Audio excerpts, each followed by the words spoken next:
Hello. Hope everything is okay and you can see and hear me. Let me just add the link to the announcement post here in the chat in case you want to look at the better picture of this one, because it's now autumn, so it's not that much light outside. It's pitch black actually. So I'll add the link there, so if you want, you can see a better photo of art there. Let me just move my chair. It's going to be keep some terrible noise, but now we're better. So the topic of the live today is making a card like this with several stamped elements and then some die cuts as well.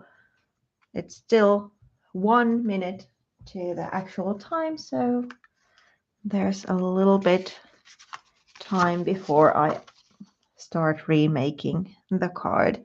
But it has this stamped background and also several stamped focal points, all of which are kind of, well, these two are from the same manufacturer, but again, you can just mix and match. If you don't have the exact same elements, of course, you can use what you have.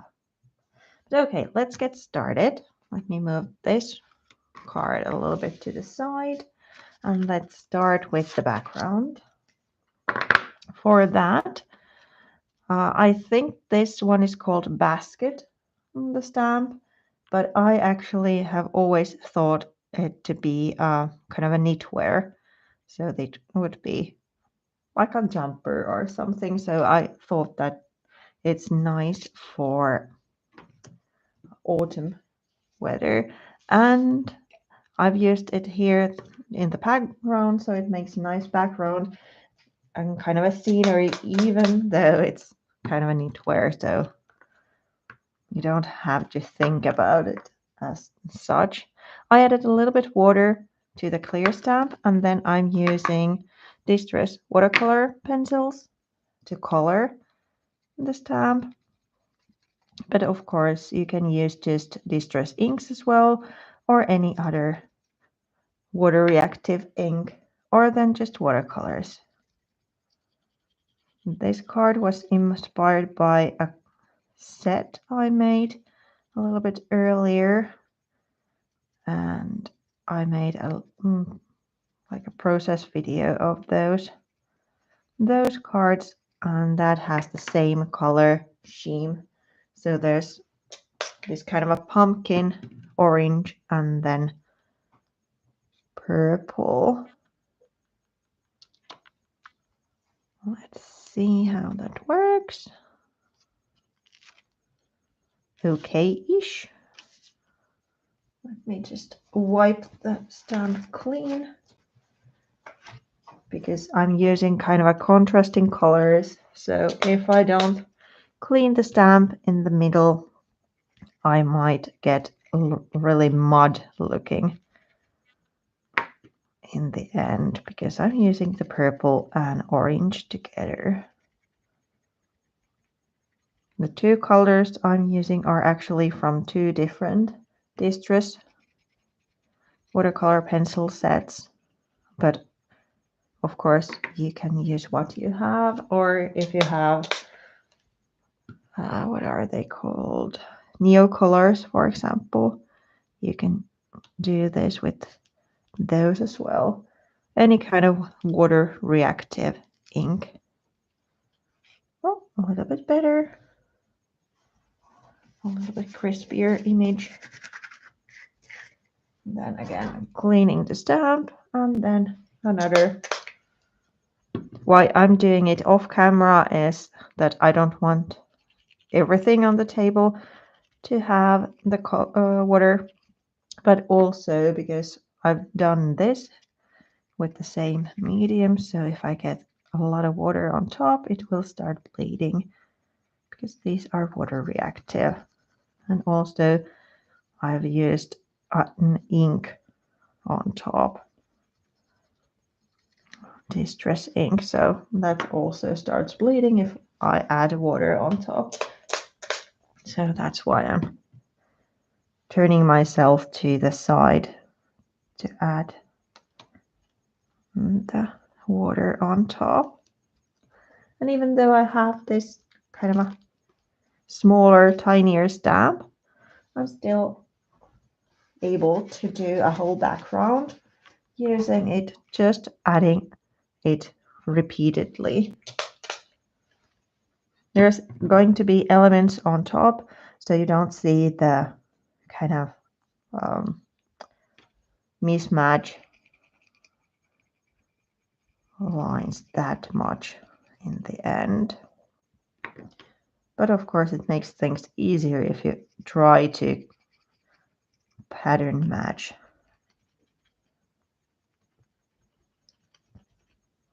I'm adding both colors in kind of a swatches. So there's the card pumpkin and then Villainous potion. I always try to say poison, but it's potion, not poison. Okay, now that piece is done with these. So there's the pattern. Let's move this a little bit to the side. Maybe I'll stamp the crow while I wait that this one dries, so I don't need to use the heat tool. The crow is actually unmounted from Lost Coast Designs, but I've just added a double-sided piece of double-sided tape here at the back, so that makes it easier, come on, for me to stamp if I can get this double-sided tape off. Oh, now it works. I'm using stamping tool just in case I miss the some of the design, so it's easier then for me to restamp the crow. Just inking the stamp.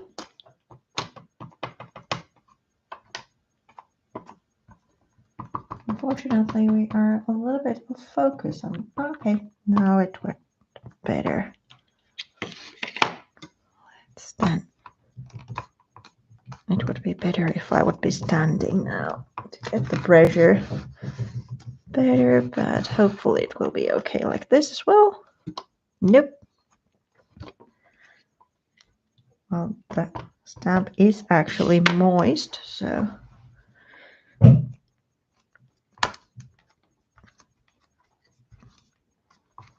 this is not the perfect. Okay, still a little bit.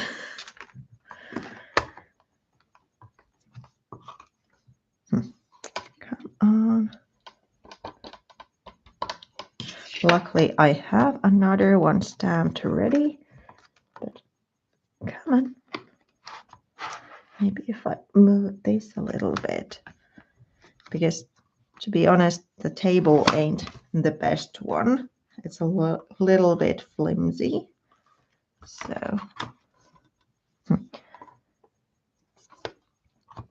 actually, I'm trying to push the wrong side whole time.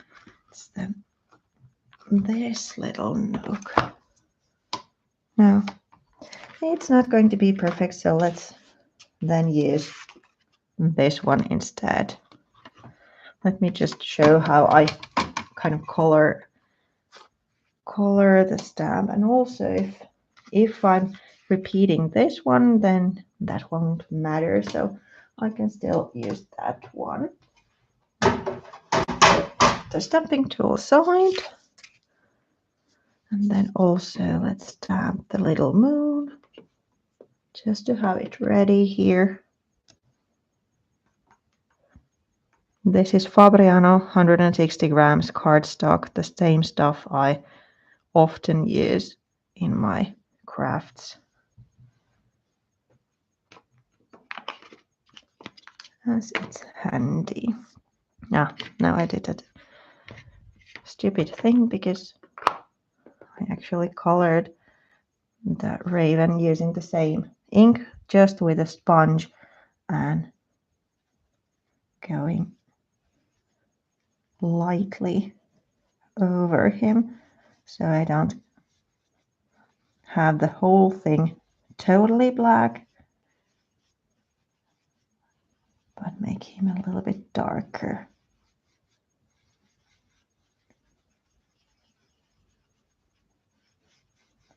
Here we go. I'm guessing this one will be okay. So now we have the moon, the crow, and then some leaves. I made those earlier as well, but they are just stamped on top of, I think this might be a tryout or then a cleaning print from Jellyart's gel printing plate, and this is a test, so no bigger kind of trick there, just inking the stamp and stamping, because if you do gel printing you might have loads and loads of different pieces of paper that aren't suitable to be used as prints as such. They are perfect for collaging or card material, because here they are this kind of an orangey tone, and I love that it's not solid color but more like just these snippets of color, so that makes the leaf look more alive or natural looking. Not that natural leaves might have teal, but still it's a fun way to use if you have kind of extra prints to either collage them, use them in little strips, or then use them as card making. Okay, now we are off focus again. Please focus. Thank you. So making some elements out of those. Then let's see if this one is relatively dried already. Maybe I'm trimming it, oops, sorry, first and then inking, because then I can ink the edges at the same time. Now I think that's okay, so then let's have a little bit off from this side and just a teeny tiny snippet from this side, and then smaller snippet from this side and a little bit more from here, because I used a piece of cardstock that was cut to, well, the card size. So now that I trimmed it smaller, I can then layer it like this. So there's going to be the smaller thing on top, and then kind of framing black piece, and then the card. Now I see these are looking a little bit different. There's higher contrast in this, so I'm just using an inking tool to ink around the edges and also add some color to the background.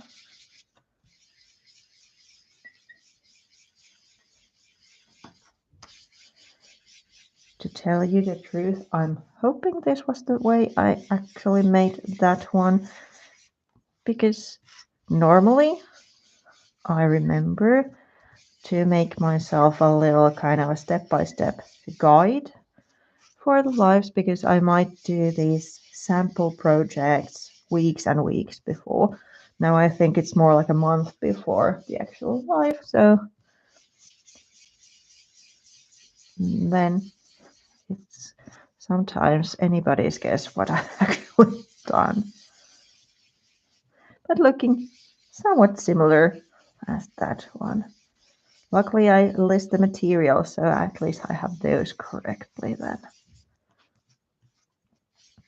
What this also does is kind of make a shade in a way, mute the orange, so it's more like a night time because I'm adding purple on top. It's going into a little bit of a brownish tone. Here we go. Then let's move that aside. And what I also did here, because I was fearing that the pattern was a little bit too powerful, even though I kind of like that there's some pattern. You could use a stencil as well. I just used stamps. It's kind of an idea in this life to use stamps in various ways or like mix different things. But I added a little bit of black here as well, kind of making this dusk here. Just a sponge and some ink. Trying to be a little bit careful because I don't want the whole background to be black. Just that there's a little bit of shadow here. Breaking that pattern a little bit. So the focal point in a way is more visible that way because there's not that much high contrast. Let's go with that at the moment. Can always add more if necessary. And then let's get cutting. Where is this? Here we have these two. Let's cut those out first. The moon. And now let's see. Relatively smudge-free fingers. Because I want the moon to be as white as possible. In a way to add that kind of a eerie glow. And there's still one thing left to do for the background before adding the elements. I just realized, but let's do this now. So the moon, then the not so perfectly stamped raven, but I guess that he's going to be very okay anyway. At least his head is kind of sharp, and that's the most important part. Just cutting this one loose as well, and then I'm adding a little bit more ink to the edges, kind of masking it better that way, because when I'm cutting, of course, I'm then kind of revealing the white paper. So a little bit more black or gray there will do the trick.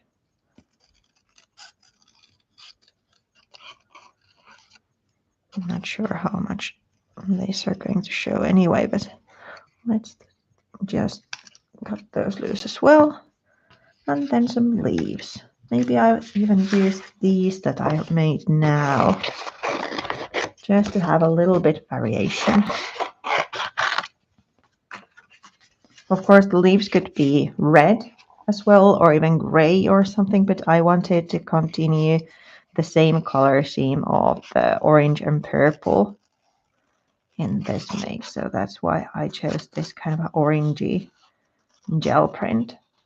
If you don't have a gel plate, but you want to have a little bit of something in the leaves, of course, you can just ink the paper or use watercolors. But the other option to have this kind of an uneven acrylic surface is to use a brayer. Just brayer some acrylic paint on top of a white piece of cardstock and then use that as your kind of pattern paper or a base for the stamping. Okay, well, and then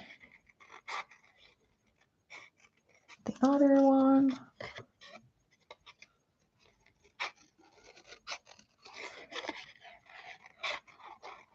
knew that this live is going to be relatively short, so that's why I didn't pre-cut the elements.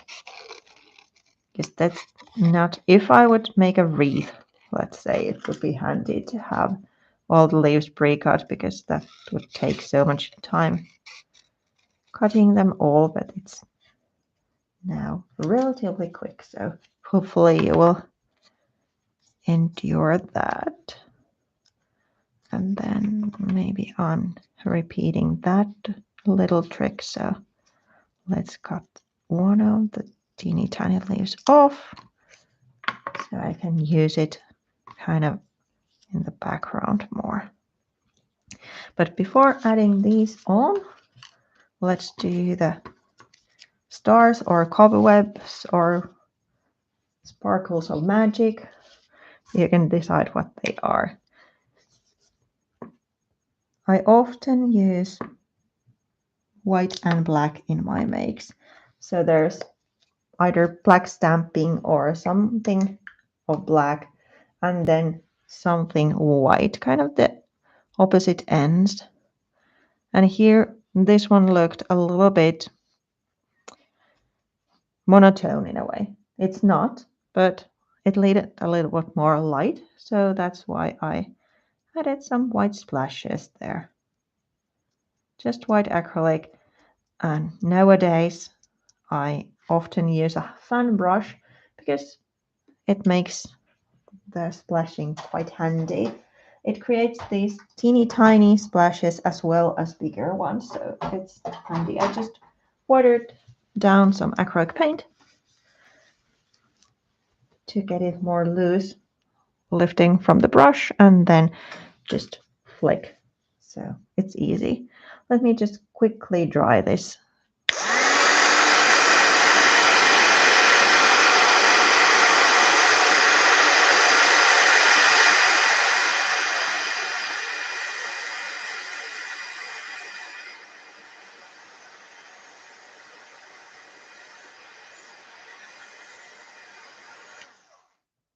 Here we go. A little bit warping, but no worries. Then let's get attaching. Let's add the moon on its place first, but just a tiny touch of ink, which is a little bit funny because then I'm adding white. First adding a little bit of black with the sponge, although it looks more like gray at this stage because it's kind of diluted in a way, but still kind of funny to first add white and then black. Here I'm just treating the edge to get rid of that white paper kind of showing. And then let's add the moon in place. I like to use double-sided tape as often as I can, but you could use just craft glue as well.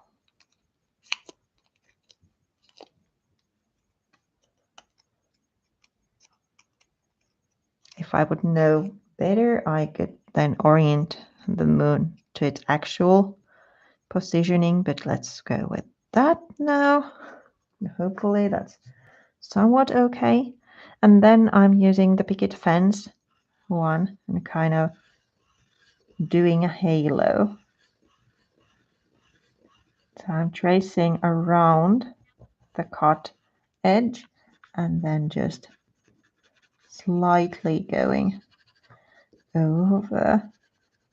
So it's like this autumn moon in a mist in a way. So kind of a little bit of glow there.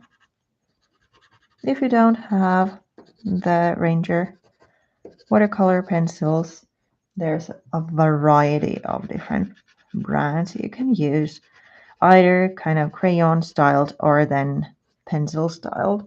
Anything that's water reactive is fine. And this part you can do also with acrylic paint, it's looking different.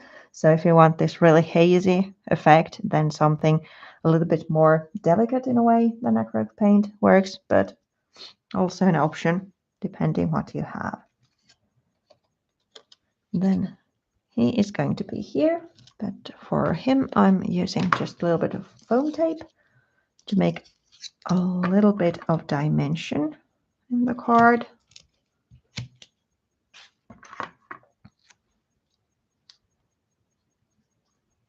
Let's see, yeah, too big of a piece, so let's try that. Thereabouts. Yep. Just let me know if you have any questions. Quite straightforward, this one. Here we go. Then he's going to be, let's put him there. And then the leaves. The other one is going to be here. And I'm just stapling them in place. Maybe I make one, oops.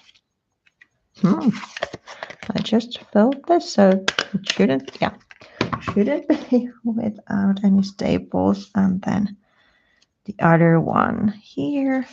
So I'm kind of masking the transition. So there's like this illusion of a tree branch, even though it's just separate leaves coming.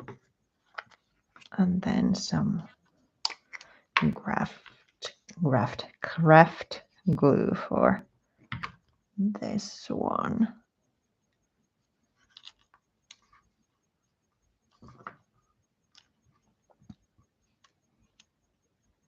Like so.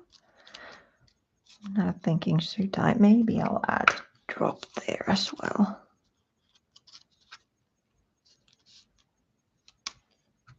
If you want the leaves more solid, so of course you can use more glue. I'm just more into these and a little bit fluffy because they will stay put like hanging there, but I'm still able to manipulate them a little bit and make them, for example, a little bit dimensional if I want to, because they're just adhered in a couple of places. So like that. Then let's add the sentiment. I've done that one already because there's too big of machines for the live, but it's using a Sizzix like label die, and I first colored the die using the same ink, VersaFine, and that created this. I think this is rather Halloweeny looking, so it's not perfect and nice kind of the color. It's pulled to, come on, please focus now. I'm not sure what's up. Well, so it's pulled to the other side, and then there's hardly any in here. And when I've used archival ink, it's better. It's like not as pitch black as this one, but it's more kind of uniform. I'm not sure if it's got to do with the technique or if it's got to do with ink, but with archival, I've had better options. But for this particular card, I wanted to use this one because I kind of thought that it was fun for the Halloween. But just first inking the die with an ink pad, then carefully placing it to the cardstock, and maybe even using a piece of washi tape on top, because then it can't move. Otherwise, you'll ruin the inked impression.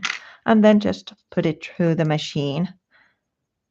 And here, actually, first I wrote the greeting using my mom's old typewriter, and then placed the inked die on top. So let's add it here with foam tape, so there's a little bit more dimension again And then there's a bunch of bats. But maybe I'll add the kind of the framing piece and the card based first. So again, this is same size as the card. So, whoops, sorry. I need to trim it a little bit. For this one, I made it 2 centimeter narrower. And for this one, I'm cutting off 1 centimeter. So it's then smaller than this one, but larger than this one. So I end up having kind of a little black frame to my card. Of course, depending on the color schemes you're using, let me just check that this is right way up. You can use another color, but I thought that black would go nicely to this one, kind of highlighting the black bats and the raven there. But if you want more color, just try, for example, orange. So that would make a really vibrant combination with the purple card, or then just add the colors other way around, black card and then purple frame or orange frame and black card. There's room for variation there. And little bits of color like that affect the total mood of the card quite drastically. So have a go with different colors. I'm just kind of eyeballing it to hopefully center. And then this piece to the card base. And then it's just a couple of more things to do and the card is done. Now it's going, come on, a little bit more. Now it's off. No. Yeah.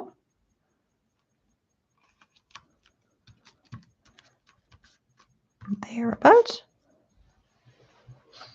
Let's do the stitch line first and then the bats, because it's easier at this stage to do the little lines.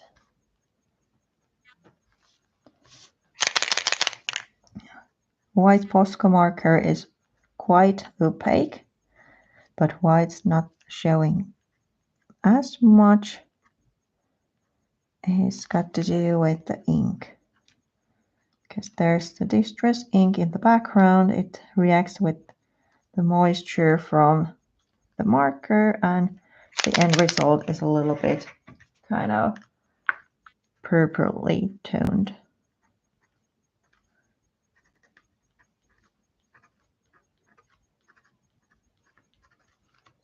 Come on.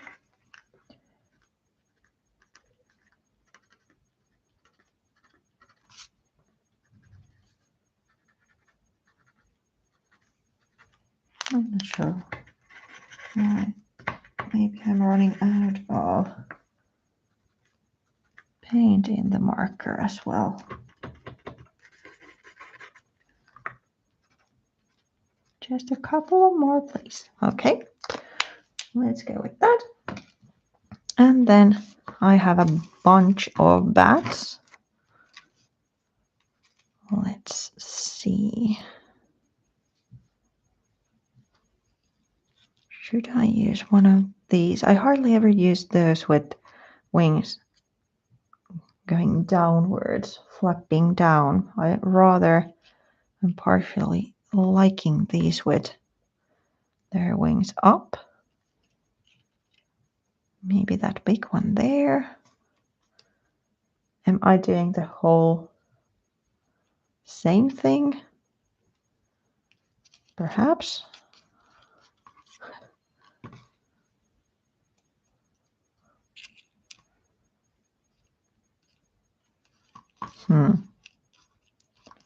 Just a teeny tiny detail, and this might take a little while. Those two I'm liking, but maybe to make it a little bit different, I'm using this one. What about if it was nearer to the moon? Let's go with that. A little bit different than the other one. And with these, I often just adhere the kind of body. So the wings are going to be loose. But again, if you want them to be more secure, then of course adhere them like from the wings as well. I kind of like that they are a little bit loose and a little bit dimensional that way. So I'm kind of able to pull the wings a little bit upwards if I want to. If you want to send a card like this and you would like to have the wings a little bit like dimensional, of course, then it's handier to put a little bit of like foam tape underneath to secure it, because when you post it, it will go flat, of course. So there it is, a really quick Halloween card. And if you are making a set, like a lot of greeting cards or for friends, then something like stamped cards are handy, because you're easily repeating the same design over and over again. Or stenciled.